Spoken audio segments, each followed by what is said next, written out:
Millions of us now have health insurance under the Affordable Care Act, or what some people call Obamacare. But like many things in life, your health insurance can often be confusing and complicated. Whether you've been insured for years or you're new to the game, understanding your policy is important to your health and your wallet.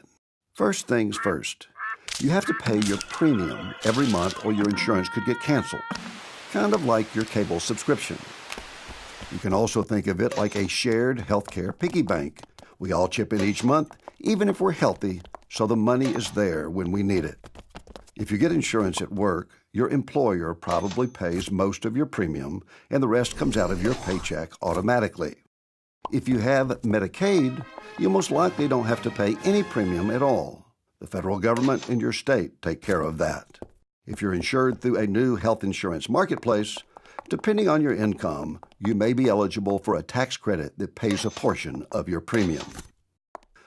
Once you have that shiny new insurance card, you'll want to try really hard to keep it in your wallet. To better your odds at staying healthy, be sure to take advantage of the free preventive services that all new insurance plans provide. But of course, stuff happens, and that's when insurance really comes in handy. Now, having insurance helps a lot, but it doesn't mean all your health care is going to be free. There are lots of details about your insurance plan that affect how much you pay when you get sick or injured. If you have Medicaid, a lot of these services could very well be free. Otherwise, you'll likely have to pay something when you go to the doctor or fill a prescription. This is called a copay when it's a specific dollar amount, like $25 per visit, or coinsurance if it's a percentage of the bill. There's also the deductible. That's how much comes out of your own pocket before your insurance starts paying. Depending on your plan, you might have a deductible for all your care, or it might only apply to some types of care, like hospital stays and prescriptions. So read your plan material, because it could add up to thousands of dollars. Another important part of your plan is the out-of-pocket maximum. This is the most you'll ever have to pay in any 1 year, at least for the benefits your plan covers. Your insurer will pay 100% of anything beyond the maximum for the rest of the year. It can be just as confusing dealing with prescriptions. Your plan has a list of drugs it will pay for, called a formulary, but the prices vary. Check with your doctor or pharmacist because a generic drug might fix you up the same as a brand name drug, but the price difference could be huge. So, those are the costs typically involved. But remember that they'll be affected by your insurance plan's provider network. This is a list of doctors and hospitals that are connected to your plan. Insurance companies negotiate discounts with these providers. Stay in network and the discounts get passed to you. Go out of network and you could end up paying full price.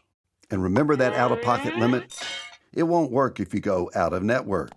In some plans, like HMOs or EPOs, your insurance would pay nothing if you go out of network. In other plans, like PPOs, your insurance will cover you no matter where you go, but you'll pay a lot more if you go out of network.